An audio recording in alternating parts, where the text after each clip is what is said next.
विद्यार्थी मित्रों, Oxford school of science અને કોમર્સ વિભાગની અંદર વિડિયો લેક્ચરની અંદર આપ સૌ વિદ્યાર્થી મિત્રોનું હાર્દિક સ્વાગત છે।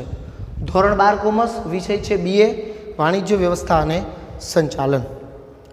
ટૂંક સમય પહેલાં આપણી ત્રિમાસિક એકમ કસોટી પૂરી થઈ। એની અંદર આપણે 4 પાઠનું જે અભ્યાસક્રમના અભ્યાસ કરાવ્યો હતો, જેની અંદર આપનું પેપર ખૂબ સારી રીતે ગયું હોય એવી અમે અપેક્ષા રાખીએ છીએ।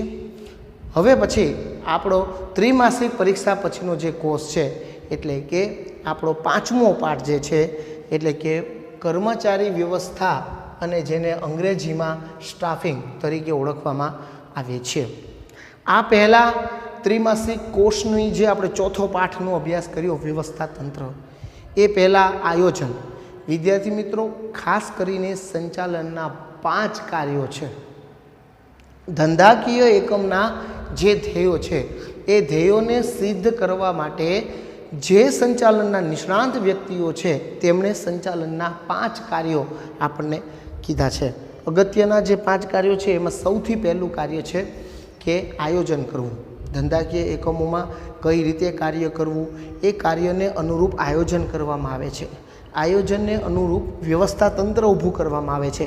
અસરકારક વ્યવસ્થા તંત્ર હશે તો જ આપણે આપણા ધંધાકીય એકમના જે ધ્યેયો છે એ ધ્યેયોને આપણે સરળતાથી વિદ્યાર્થી મિત્રો સિદ્ધ કરી શકીએ છીએ। એટલા માટે ખાસ કરીને અસરકારક આયોજન તંત્ર વ્યવસ્થા તંત્ર ઊભું કરવાનું બનશે।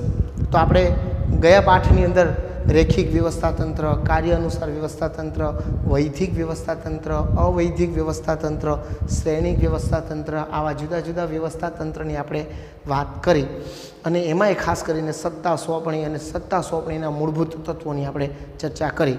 હવે જ આપણા આ બધું થઈ ગયા પછી જો આપણે આપણા ધંધાકીય એકમોની અંદર કર્મચારી, જેને આપણે ધંધાકીય એકમનું જીવંત સાધન કહીએ છીએ, એનું જો આપણે વ્યવસ્થાપન ન કરીએ તો આપણે આપણા ધંધાકીય એકમના જે નિર્ધારિત ધ્યેયોને સિદ્ધ કરવા માટે જે આયોજન કર્યું છે એ મુજબનું જે વ્યવસ્થા તંત્ર ઊભું કર્યું છે એ અસરકારક નીવડતું નથી। એટલે ખાસ કરીને દરેક ધંધાકીય એકમોની અંદર વર્તમાન સમયની અંદર સ્ટાફિંગ એટલે કે કર્મચારી વ્યવસ્થા ખૂબ જરૂરી છે, જે કરવાની પણ કેટલીક ચોક્કસ પદ્ધતિઓ છે, રીત છે, એના વિશે આજે અભ્યાસ કરીશું। આપણો આજનો જે પાઠ છે કર્મચારી વ્યવસ્થા એટલે કે સ્ટાફિંગ, તેમાં તમારી પાસે પાઠ્યપુસ્તક હોય તો એનું પેજ નંબર તમે 50 જોજો। એની અંદર આપણે આ પાઠની અંદર આવતા કેટલાક અભ્યાસના મુદ્દાની આપણે વાત કરવાના છીએ। એમાં સૌથી પહેલાં છે કર્મચારી વ્યવસ્થાનો ખ્યાલ, કર્મચારી વ્યવસ્થાનો અર્થ, કર્મચારી વ્યવસ્થાની લાક્ષણિકતા અને કર્મચારી વ્યવસ્થાનું મહત્ત્વ।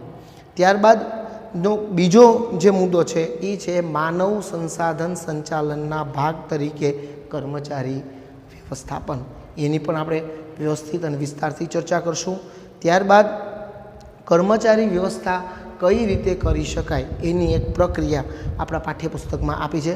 તમારું પાસે જો પાઠ્યપુસ્તક હોય તો પેજ નંબર 50 ખુલ્લું રાખજો અને ખાસ કરીને એની અંદર કર્મચારી વ્યવસ્થાની પ્રક્રિયા જોઈએ તો કર્મચારી વ્યવસ્થાની પ્રક્રિયામાં આપણે સૌથી પહેલાં કર્મચારીની ભરતી, તેનો અર્થ, કર્મચારી ભરતીના પ્રાપ્તિ સ્થાનો, જેમાં આંતરિક પ્રાપ્તિ સ્થાનો અને બાહ્ય પ્રાપ્તિ સ્થાનોની આપણે ચર્ચા કરશું।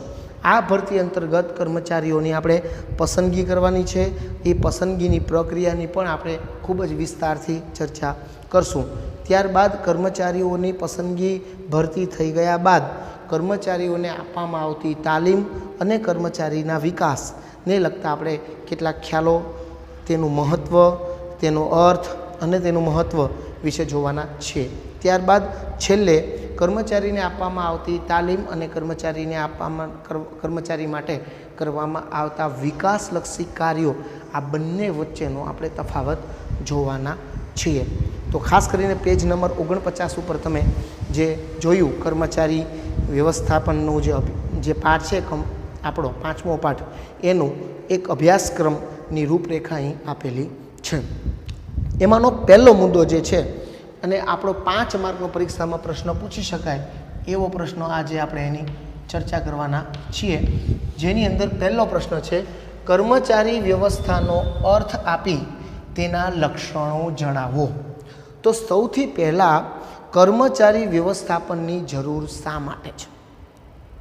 હવે સંચાલનના જે આપણે કાર્યો જોયા કે ભાઈ સંચાલનના મુખ્ય 5 કાર્યો છે. ઓડોનલ અને કુંતઝે આપણને જે સંચાલનના કાર્યો આપણને આપ્યા છે, જે આપણે પહેલા પાઠમાં આપણે પુનરાવર્તન કર્યું, એમાં સંચાલનના જે 5 કાર્યો છે એમાંનું સૌથી પહેલું કાર્ય છે કે આયોજન. આપણે ધંધાકીય એકમોના જે ધ્યેયો છે એ ધ્યેયોને સિદ્ધ કરવા માટે આપણે કઈ રીતે કાર્ય કરવાનું છે, તે માટે આપણે કાર્ય કોણ, ક્યારે, કેટલા પ્રમાણમાં કરશે એ માટેનું આપણે ચોક્કસ આયોજન કરવાનું છે.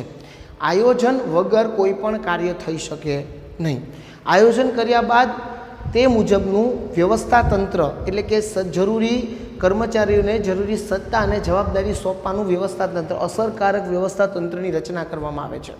આ બધું થઈ ગયા પછીનું જે અગત્યનું કાર્ય છે એ છે સ્ટાફિંગ એટલે કે કર્મચારી વ્યવસ્થા.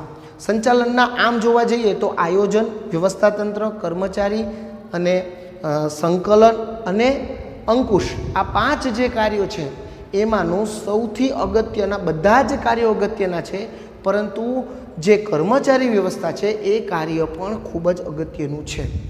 જો આપણે આપણા ધંધાકીય એકમોની અંદર યોગ્ય આયોજન કરીએ, વ્યવસ્થા તંત્ર ઊભું કરીએ અને જો સ્ટાફિંગનું આપણે ન કરી શકીએ, એટલે કે કર્મચારી વ્યવસ્થા ન વ્યવસ્થિત કરી હોય, તો આપણે આપણા ધંધાકીય એકમના નિર્ધારિત ધ્યેયો સુધી પહોંચી શકતા નથી.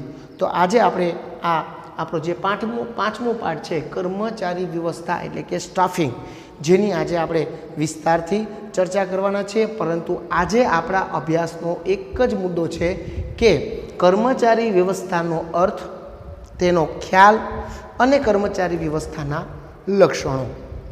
તો સૌથી પહેલાં આપણે એની પ્રસ્તાવનાથી વાત કરીએ તો જ્યારથી ઔદ્યોગિક ક્રાંતિ થઈ વિદ્યાર્થી મિત્રો, ત્યાર પછી ઉદ્યોગોની અંદર જે ઉત્પાદન છે એ મોટા પાયે શરૂ કરવામાં આવ્યું.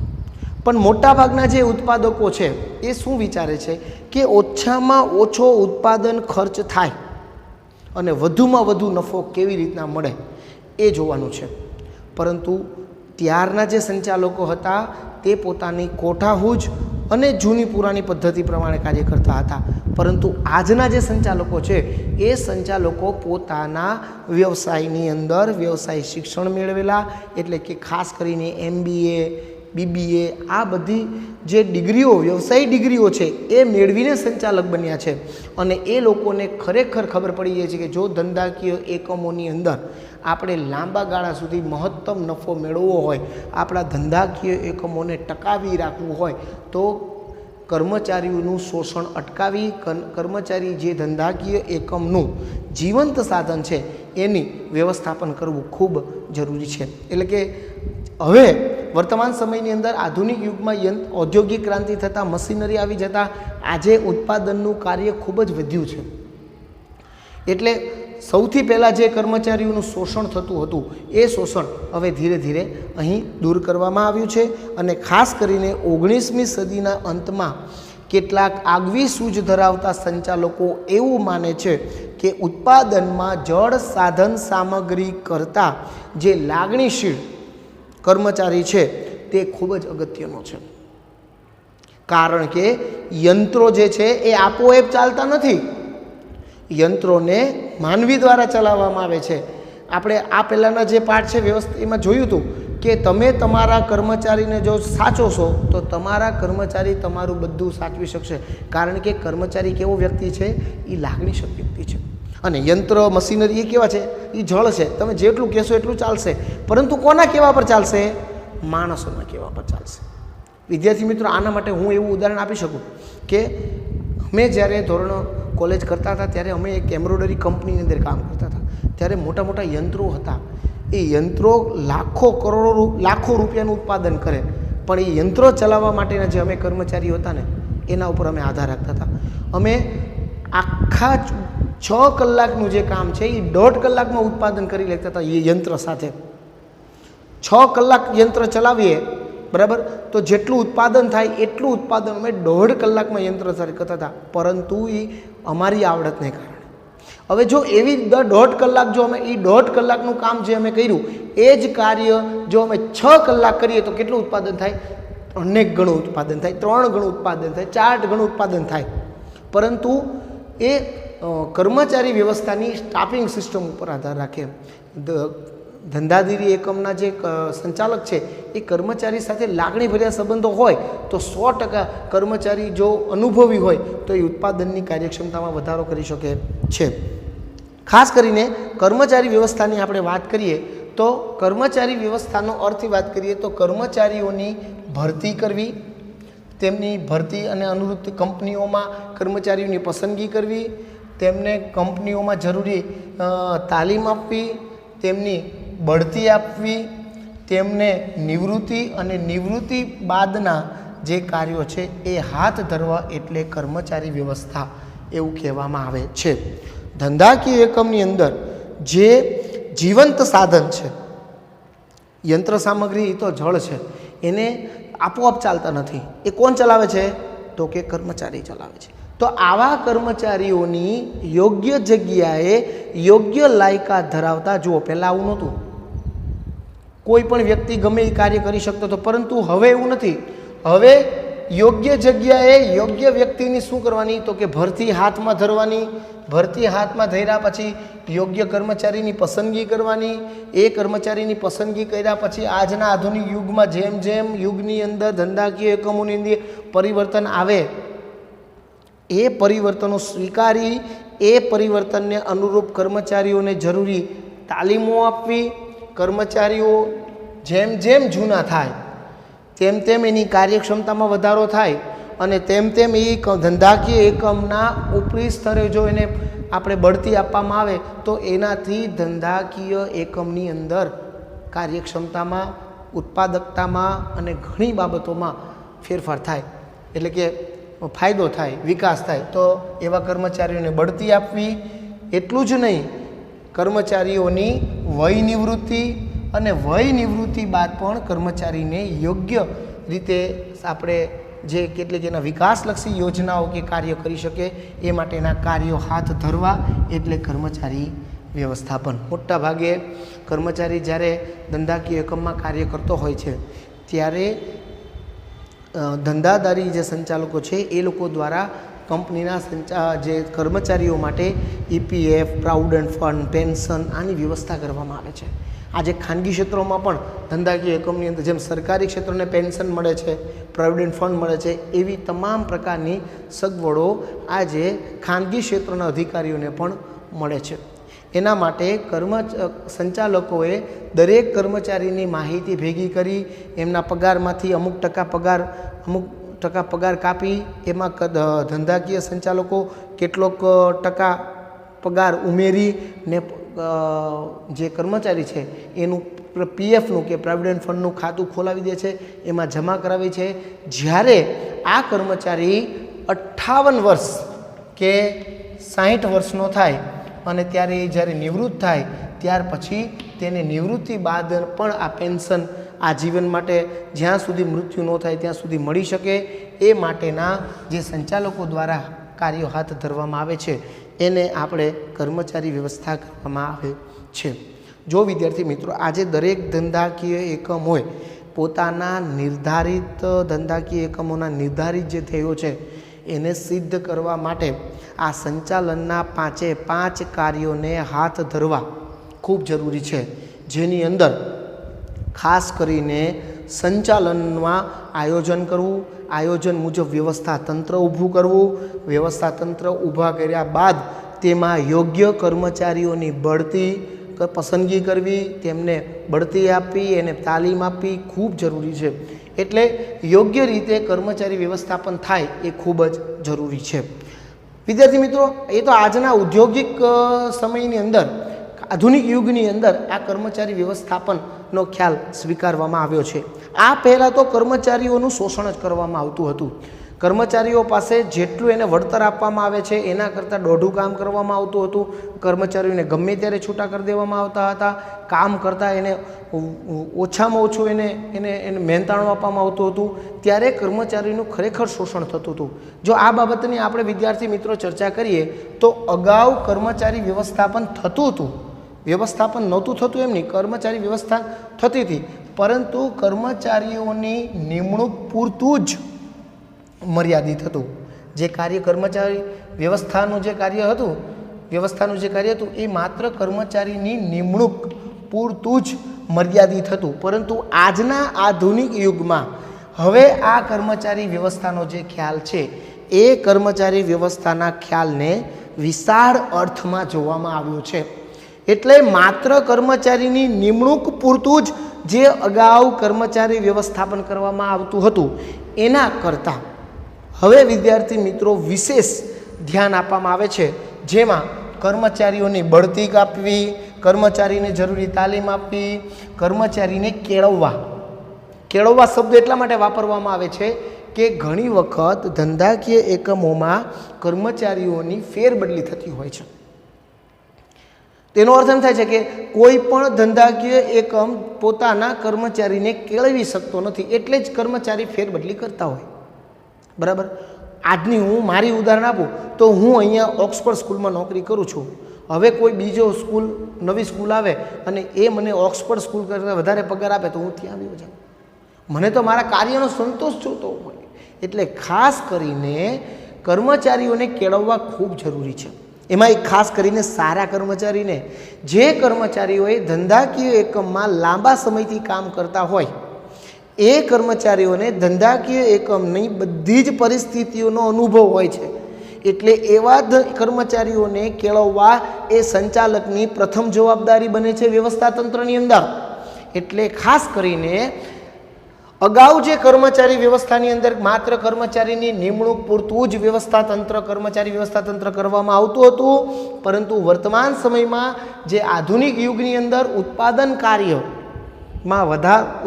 કાર્યમાં ઉત્પાદકતા વધવાને કારણે સંચાલકે માત્ર કર્મચારીની નિમણૂક કરતાં પણ કર્મચારી માટે વિશેષ વ્યવસ્થા કરવાની અહીં વાત કરવામાં આવી છે. એટલે ખાસ કરીને કર્મચારીને બઢતી આપવી, તાલીમ આપવી, કર્મચારીને કેળવવા, જાળવવા, કર્મચારી ધંધાકીય એકમ છોડીને ન જાય, અને જો જવાનું કોઈ કારણ લાગે તો આ પ્રશ્નો એનો સોલ્વ કરી દેવો, જેથી એ કર્મચારી ધંધાકીય એકમમાં જળવાઈ રહે, જેથી ધંધાકીય એકમને લાંબા ગાળે એ કર્મચારી દ્વારા ફાયદો થાય.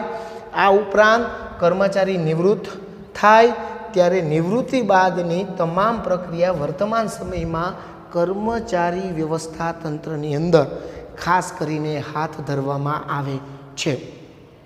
ફરી એક વખત આપણે વાત કરી લઈએ તો કર્મચારી વ્યવસ્થા એટલે કર્મચારીઓની ભરતી કરવી, કર્મચારીઓની પસંદગી કરવી, તેઓને તાલીમ આપવી, કર્મચારીની બઢતી આપવી, નિવૃત્તિ અને નિવૃત્તિ બાદના જે કાર્યો હાથ ધરવામાં આવે છે ધંધાકીય એકમમાં, આ બધા જે કાર્યો હાથ ધરવામાં આવે એની પાછળ પણ ધંધાકીય હેતુઓની સિદ્ધિ રહેલી છે.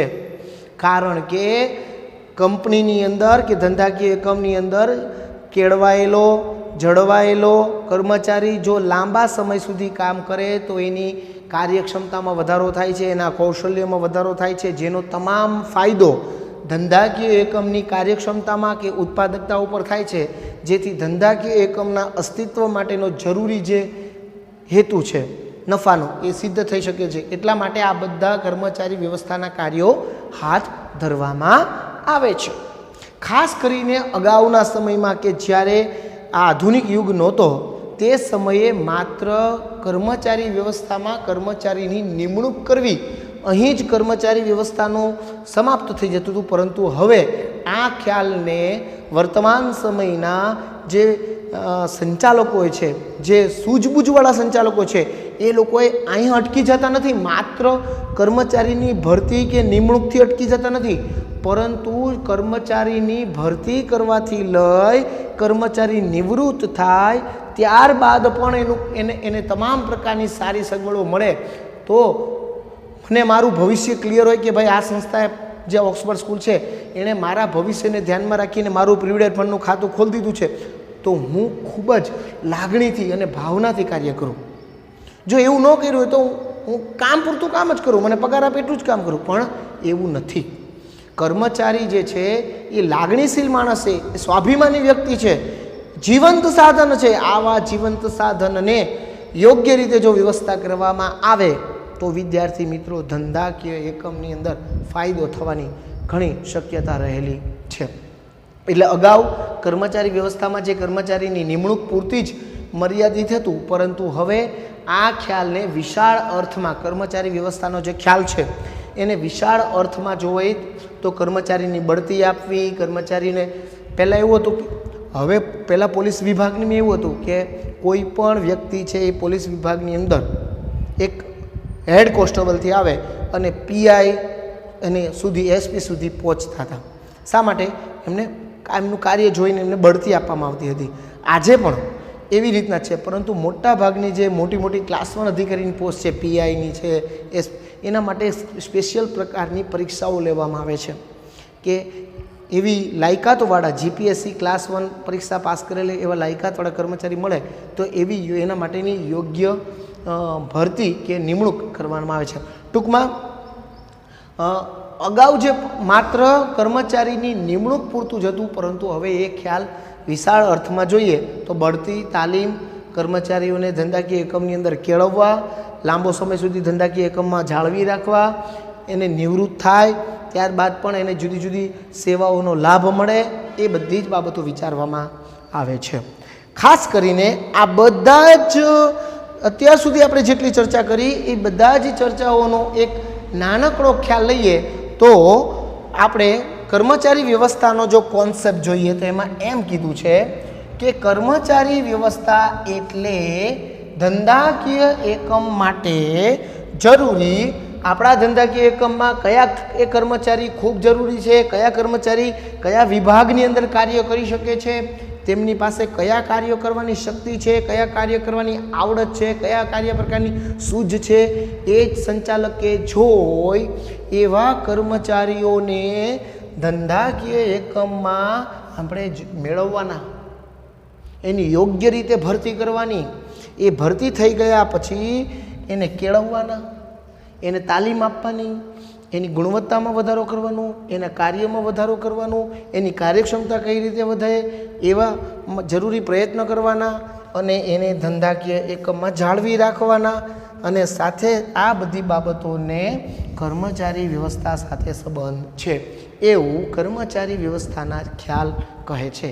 કર્મચારી વ્યવસ્થાનો ખ્યાલ આપણને એમ કહે છે કે માત્ર કર્મચારીની નિમણૂક કરવાથી જ કર્મચારી વ્યવસ્થાપન સમાપ્ત થઈ જતું નથી, પરંતુ નિમણૂક કર્યા બાદ એટલે કે યોગ્ય કર્મચારીની પસંદગી યોગ્ય જગ્યાએ કરવી, એટલે એને કેળવવા, એટલે સૌથી પહેલાં તો એને મેળવવા, ત્યારબાદ એને તાલીમ આપીને એને આપણા ધંધાકીય એકમ માટે યોગ્ય રીતે કેળવવા અને લાંબો સમય સુધી આપણા ધંધાકીય એકમમાં જળવાઈ રહે એવા પ્રયત્નથી આ કર્મચારી વ્યવસ્થાપનનો કાર્ય સંચાલનના કાર્યોમાં અગત્યનું કાર્ય તરીકે સમાવેશ કરવામાં આવ્યો છે. ખાસ કરીને વિદ્યાર્થી મિત્રો, હવે આપણે સંચાલન કર્મચારી વ્યવસ્થાપનના જે આપણે અર્થ જોયો, ખ્યાલ જોયો, હવે વિદ્યાર્થી મિત્રો આપણે એને અનુરૂપ કર્મચારી વ્યવસ્થાના લક્ષણો જોવાના છીએ. બરાબર? કર્મચારી વ્યવસ્થાના આપણે શું જોવાના છે? લક્ષણો જોવાના છે. એમાં તમારા પાઠ્યપુસ્તકમાં જે ક્રમે લક્ષણો આપ્યા હશે વિદ્યાર્થી મિત્રો, તેના કરતાં અહીં આડાઅવળા ક્રમમાં આપ્યા છે, પરંતુ મેં મારી રીતે અનુકૂળતાએ આ બધું જે સ્ટ્રક્ચર બનાવ્યું છે, પણ તમે તમારી રીતે, તમે કોઈ પણ રીતે તમે જો પાઠ્યપુસ્તકના આધારિત ત્યાં આધારિત પણ તમે પરીક્ષામાં લખી શકો. આપણા ટોટલ કર્મચારી વ્યવસ્થાપનના 1, 2, 3, 4, 5, 6 અને 7 પ્રકારના કાર્યો છે. આ 7 પ્રકારના કાર્યોની હું તમને ચર્ચા કરું છું. સૌથી પહેલું લક્ષણ છે અન્ય કાર્ય સાથે સંબંધિત પ્રવૃત્તિ છે. વિદ્યાર્થી મિત્રો, ઓડોનલ અને કુંતોઝે આપણને સંચાલનના 5 કાર્ય આપ્યા છે. એમાં સૌથી પહેલું કાર્ય છે આયોજન, વ્યવસ્થા તંત્ર, દોરવણી, અંકુશ, સંકલન અને અંકુશ અને કર્મચારી વ્યવસ્થા. આ બધા જ જે સંચાલનના કાર્યો છે વિદ્યાર્થી મિત્રો, આ સંચાલનના બધા જ કાર્યો સાથે આ કર્મચારી વ્યવસ્થાપનનું જે કાર્ય છે એ ખૂબ જ અગત્યનું છે. જો તમે તમારા ધંધાકીય એકમના નિર્ધારિત ધ્યેયોને સિદ્ધ કરવા માટે નિષ્ણાંતો દ્વારા અથવા તો ધંધાકીય એકમના સંચાલકો જો આયોજન કરે, એ આયોજન મુજબ જરૂરી આદર્શ વ્યવસ્થા તંત્ર ઊભું કરે, કર્મચારી જ્યાં અટકે ત્યાં જરૂરી દોરવણી કરે, અંકુશ પણ રાખે, આ બધું જ કરે, પરંતુ જો સ્ટાફિંગ એટલે કે કર્મચારી વ્યવસ્થાપન ન કરે તો તમે તમારા આદર્શ વ્યવસ્થા તંત્રને પણ આદર્શ બનાવી શકતા. તમે ભલે આદર્શ વ્યવસ્થા તંત્ર ઊભું કર્યું હોય તો પણ તમે તમારા ધંધાકીય એકમનું આદર્શ વ્યવસ્થા તંત્ર ઊભું કરી શકતા નથી. કારણ કે તમારે તમારા જે કર્મચારીઓ છે, અધિકારીઓ છે, ઉત્પાદન વિભાગ હોય, વેચાણ વિભાગ હોય, એના અધિકારીને તમારે જરૂરી સત્તા આપવાની હોય, અને સત્તા ન આપી શકો. તમે સત્તા ન આપી શકો એટલે તમારું જે આયોજન મુજબ તમે વ્યવસ્થા તંત્ર ઊભું કર્યું એ પણ તમારું નિષ્ફળ નીવડે છે. એટલે જે સંચાલનના 5 કાર્યો છે, આયોજન, વ્યવસ્થા તંત્ર, કર્મચારી વ્યવસ્થા, દોરવણી અને અંકુશ અને સંકલન, આ બધા જ કાર્યોમાં સફળતા, આ બધા જ કાર્યો એકબીજા સાથે સંબંધ ધરાવે છે. એટલે માની લો કે તમે આયોજન કર્યું હોય, વ્યવસ્થા તંત્ર એ પ્રમાણે ઊભું કર્યું હોય, દોરવણી પણ તમે કરશો, સંકલન પણ કરશો અને અંકુશ પણ કરશો, પણ કર્મચારી વ્યવસ્થાપન ન કરો તો તમારા ધંધાકીય એકમમાં તમે જે ધ્યેયો નિર્ધારિત કર્યા છે એ નિર્ધારિત ધ્યેયો તમે સિદ્ધ કરી શકો નહીં. એટલે ખાસ કરીને જે કર્મચારી વ્યવસ્થાપન છે એ સંચાલનના અન્ય કાર્ય સાથે સંબંધ ધરાવતી પ્રવૃત્તિ છે. હવે કર્મચારી વ્યવસ્થા છે ને, એ કર્મચારી વ્યવસ્થા એક પ્રકારનું મૂડીરોકાણ છે, જેને આપણે માનવ મૂડીરોકાણ કરીએ છીએ. આજે મોટાભાગના ધંધાકીય એકમોને પહેલાંની વાત કરીએ તો આવું કોઈ પણ માનવ મૂડી રોકાણ કરવા માટે કોઈ પણ સંચાલક તૈયાર નહોતા. કેમ? તો કે ખર્ચ કરવો પડે. કર્મચારીઓની બઢતી કરવા માટે બઢતી પ્રક્રિયા, કર્મચારી મેળવવા માટે ખર્ચ કરવો પડે, કર્મચારીની તાલીમ આપવા માટેનો ખર્ચ કરવો પડે, આવા બધા ખર્ચ કરવા પડે. જેને સૂઝબૂઝવાળા સંચાલકોએ આવા ખર્ચને શું કીધું છે? તો કે માનવ મૂડી રોકાણ કીધું છે. અને ખરેખર આવું કર્મચારી વ્યવસ્થાપન માટે આવું માનવ મૂડી રોકાણ કરવું ખૂબ જરૂરી છે. કર્મચારી વ્યવસ્થાપન ખર્ચ કરવું ખૂબ જરૂરી છે. કેમ? તો કે જો તમે કર્મચારીઓને યોગ્ય જગ્યાએ યોગ્ય કર્મચારીની પસંદ કરશો તો તમારું ઉત્પાદન બહુ સારી ગુણવત્તાવાળું અને સમયસર અને યોગ્ય સમય થશે. અને જો તમે બદલતા સમય સાથે બદલતી ઉત્પાદન પદ્ધતિઓ કે ગુણવત્તાઓમાં ફેરફાર કરવો પડશે, અને એના માટે તમારે તમારા કર્મચારીઓને જરૂરી તાલીમો પણ આપવી પડશે. તો કર્મચારીની પસંદગી, ભરતી કરવી, કર્મચારીની પસંદગી કરવી, કર્મચારીને તાલીમ આપવી, કર્મચારીને નિવૃત્તિ અને નિવૃત્તિ બાદના જે કાર્યો કરવા, એ બધા કાર્યો પાછળ શું થાય છે? તો કે મૂડી ખર્ચ થાય છે. આ મૂડી ખર્ચને એક પ્રકારનું માનવ મૂડી રોકાણ કહે છે. બરાબર? એટલે કે કર્મચારી વ્યવસ્થાપન માટે આવા માનવ મૂડી રોકાણ ખર્ચ ખૂબ જ જરૂરી છે, જેને તમે એ અગત્યતાને સમજી શકો છો. ત્યાર પછીનું આપણું જે ત્રીજું લક્ષણ છે કે કર્મચારી વ્યવસ્થાપનનું જે કાર્ય છે એ ખૂબ જ વિશાળ છે. કઈ રીતે? તો વિશાળ ખ્યાલ એટલા માટે કીધો છે કે અહીં માત્ર કર્મચારીના કલ્યાણની જ નહીં, એટલે કર્મચારીનું કલ્યાણ થાય.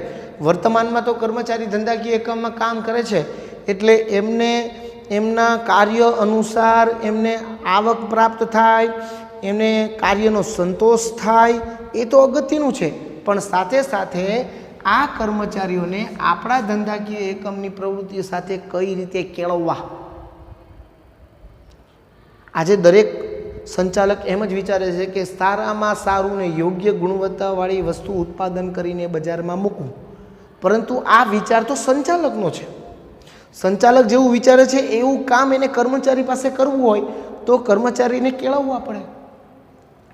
આજે 5 કર્મચારી હતા, એ આવતા મહિને વી ગયા, પાછા નવા 5 આવે તો એને પાછું શીખવવાનું, એ શીખી જાય તો પાછા એ વી જાય ને બીજા આવી જાય. તો આખો દિવસ સંચાલક માત્ર, આખું વર્ષ સંચાલક માત્ર એ કર્મચારીઓને તૈયાર કરવામાં જ રહે, અને જેમ કર્મચારી તૈયાર થાય એટલે વી જાય. તો ખાસ કરીને આવા કર્મચારીઓને તાલીમ આપવી, કેળવવા, એટલું જ નહીં જાળવવા, અને આવા કર્મચારીઓનો વિકાસને લક્ષી કાર્યોનો સમાવેશ આ કર્મચારી વ્યવસ્થાપનમાં કરવામાં આવે છે. એટલે કે જે કર્મચારી વ્યવસ્થાનો જે ખ્યાલ છે એ માત્ર કર્મચારીના કલ્યાણની જ નહીં, પરંતુ કર્મચારીઓને ધંધાકીય એકમમાં કઈ રીતે કેળવવા, એના કૌશલ્યમાં વધારો કરવો, એના જ્ઞાનમાં વધારો કરવો, સાથે સાથે આ કર્મચારીને કઈ રીતે કર્મચારી આપણા ધંધાકીય એકમમાં જાળવી રાખવા અને તેમના વિકાસના જેવા કાર્યોનો પણ સમાવેશ થાય છે. એટલે કે વર્તમાન સમયમાં આ જે ખ્યાલ છે કર્મચારી વ્યવસ્થાપનનો ખ્યાલ ખૂબ જ વિશાળ છે એમ કહી શકાય.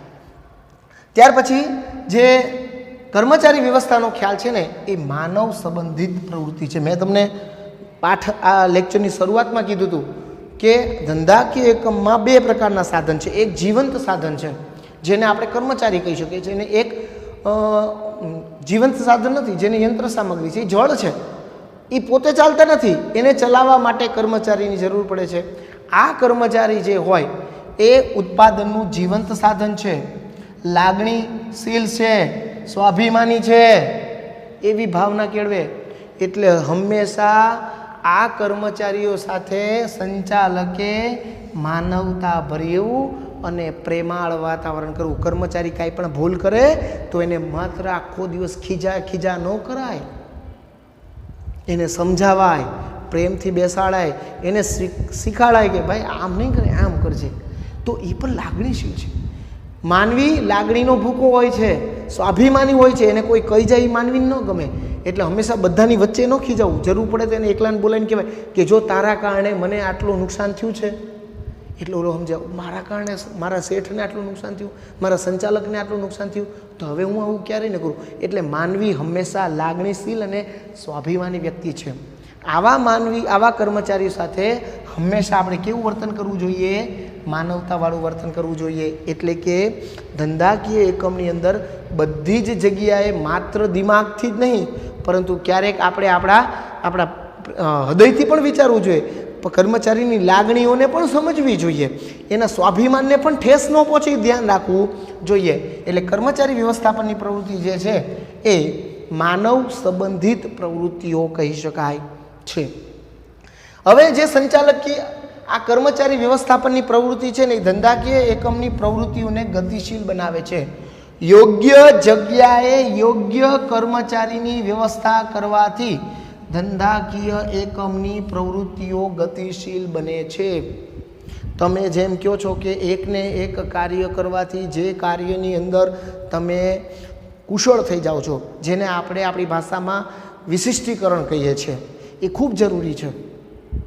એટલે જો તમે તમારા ધંધાકીય એકમોની અંદર આ કર્મચારી વ્યવસ્થા એટલે કે સ્ટાફિંગનું યોગ્ય માળખું ઊભું કરશો, યોગ્ય જગ્યાએ યોગ્ય કર્મચારી મેળવવા માટે યોગ્ય લાયકાત નક્કી કરશો અને એ પ્રમાણે કર્મચારીની યોગ્ય પસંદગી કરશો, ભરતી કરશો, તો શું થશે કે એના કાર્યથી ધંધાકીય એકમની દરેક ક્ષેત્રની દરેક પ્રવૃત્તિમાં યોગ્ય કર્મચારીની ભરતી કરવાથી, જરૂર જણાવીને તાલીમ આપવાથી, એની બઢતી કરવાથી શું થશે તો કે ધંધાકીય એકમની જે પ્રવૃત્તિઓ છે એ દરેક પ્રવૃત્તિઓ કેવી બનશે તો કે ગતિશીલ બનશે.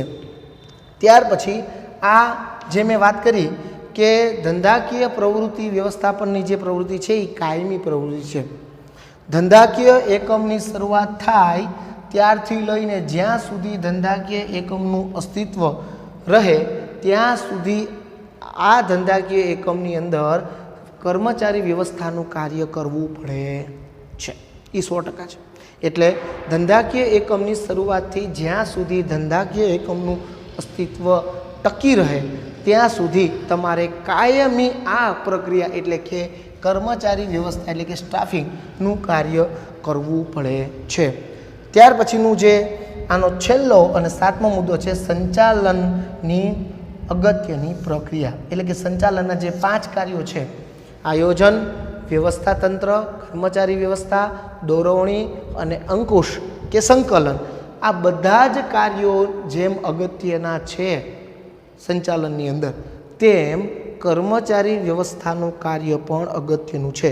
એટલે સંચાલનમાં સૌથી અગત્યનું કાર્ય છે. જો તમે તમારા ધંધાકીય એકમમાં નક્કી કરેલા નિર્ધારિત ધ્યેયોને સિદ્ધ કરવા માંગતા હોય તો તમારે તમારા ધંધાકીય એકમને અનુરૂપ, એ હેતુને અનુરૂપ જો તમે આયોજન કર્યું હોય, એ અનુરૂપ વ્યવસ્થા તંત્ર ઊભું કર્યું હોય, અને જો એ અનુરૂપ તમે કર્મચારી વ્યવસ્થા ઊભી ન કરી શકો તો તમે તમારા ધંધાકીય એકમના ધ્યેયોને સિદ્ધ કરી શકતા નથી. હું વિદ્યાર્થી મિત્રો થોડી વાર માટે સાઈડ ઉપર આવી જાઉં છું. તમે આ તમામ વિગતો તમારી નોટબુકની અંદર નોંધી લેજો. ખાસ કરીને જો આપણે વાત કરીએ તો કર્મચારી વ્યવસ્થાનો અર્થ આપી તેના લક્ષણો સમજાવો.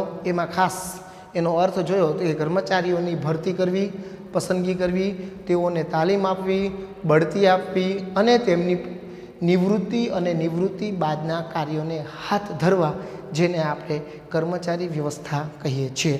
ખાસ કરીને કર્મચારી વ્યવસ્થાનો જો ખ્યાલ આપણે જોઈએ તો કર્મચારી વ્યવસ્થા એટલે એકમ માટે જરૂરી કર્મચારીઓને મેળવવા, એટલે કે કર્મચારીઓની કહેવાય ને, ખાસ કરીને એની કર્મચારીની બઢતી કરવી, પસંદગી કરવી, બરાબર.